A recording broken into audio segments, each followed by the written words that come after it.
Mein Name ist Helmut Löhr und ich bin hier an der Evangelisch-Theologischen Fakultät Professor für Neues Testament mit einem Schwerpunkt im antiken Judentum.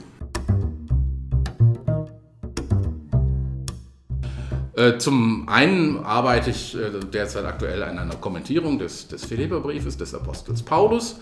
Ein kurzes Schreiben, ein meines Erachtens literarisch ganz hervorragendes Schreiben, vielleicht das dichteste Schreiben des Paulus, vielleicht auch sein letztes Schreiben, das wissen wir nicht ganz so genau, in dem er also viele Aspekte seiner sehr originellen Theologie vereint.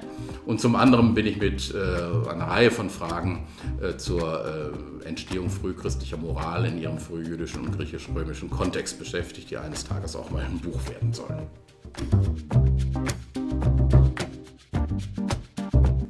Also wenn ich jetzt auf mein eigenes Fach blicke, Neues Testament, antikes Judentum, finde ich es eben interessant, die kontextuelle Einbettung der neutestamentlichen Schriften in ihrer Zeit und Kultur, die einerseits griechisch-römisch geprägt ist, aber andererseits eben auch stark jüdisch geprägt ist. Einerseits kulturwissenschaftlich, geschichtlich zu betrachten, andererseits aber darüber die uns verbindende Fragestellungen der Theologie nicht zu vergessen. Das heißt, spezifisch mein Fach ist geprägt durch unterschiedliche Perspektiven und auch Methoden, die wir versuchen in unserer Arbeit zu vereinen. Und es gibt ja das Argument zu sagen, ja, das Neue Testament, ein paar Seiten, da ist nicht viel drin.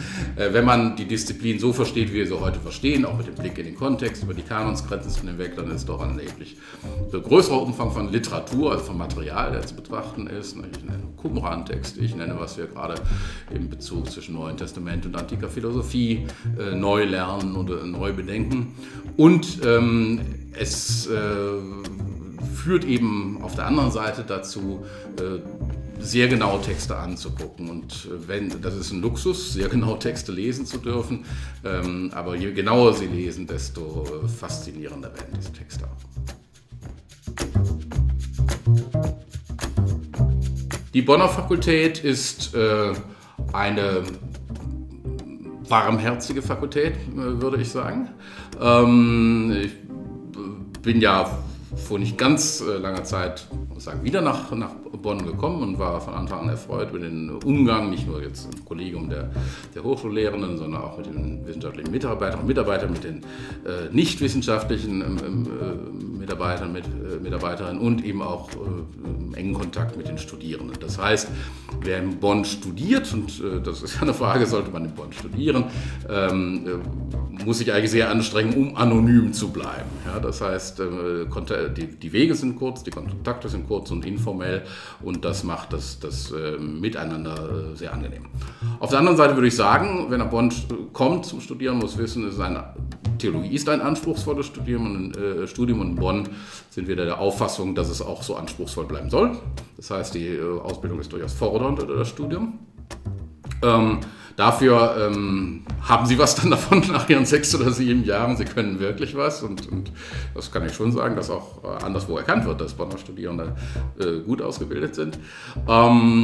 Sie haben meines Erachtens, das müssen aber die Studierenden sagen, hervorragende Begleitung. Wir haben ein Prüfungsamt, wir haben einen hauptamtlichen Studiendekan, ein Prüfungsbüro, die Ihnen helfen, auch ein bisschen durch den Dschungel der Studienordnungen zu kommen, sodass Sie sich meines Erachtens nicht verloren fühlen müssen.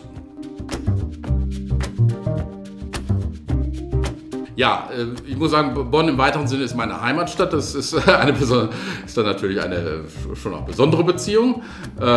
Es ist auch anders als andere Städte, die ich kenne. Insgesamt finde ich es sehr angenehm. Es ist eine wunderbare Region. Sie sollten ein bisschen klimaresistent sein. Im Sommer ist es ziemlich schön warm und viel. Die Landschaft ist wunderbar. Es ist eine sehr kulturell sehr reiche Gegend. Es gibt auch Herausforderungen. Es gibt derzeit, auch in Bonn wird viel investiert derzeit. Das heißt, es gibt viele Baustellen.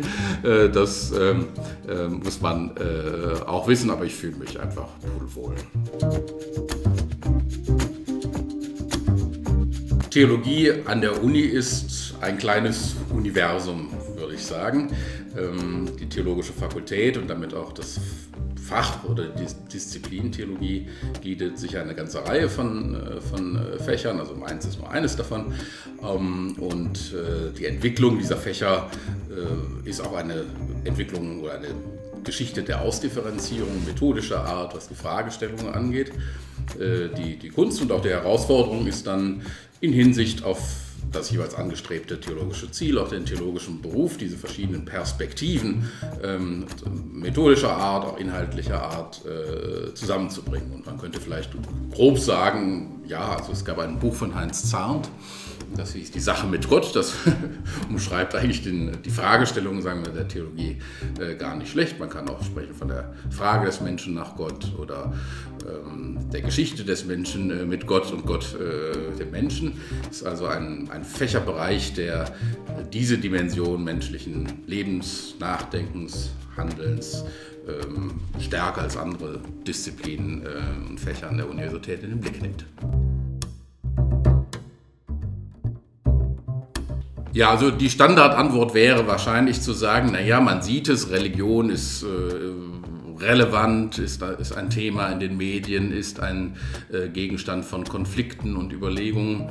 Mein Theologieverständnis geht nicht vom Religionsbegriff aus, sondern geht tatsächlich vom eben beschriebenen Gegenstand aus. Und ich würde sagen, sofern wir Menschen sind und über den Alltag hinaus fragen, soweit wir Fragen vielleicht über die eigene Lebensgrenze hinaus haben, soweit wir Fragen haben über eine Begründung von unserer Handlung, unserer Moral, dann ist der Gegenstand der Theologie heute so relevant und wichtig und zentral, wie er eigentlich immer war. Aber es würde auch, manche würden sagen, also in einer globalen Gesellschaft ist es besonders interessant, aus sehr verschiedenen Perspektiven auf Religion, auf religiöse Überzeugung, auf religiöse Praktiken zu schauen. Das scheint mir auch eine legitime Begründung zu sein, das wäre nur nicht meine zentrale Begründung.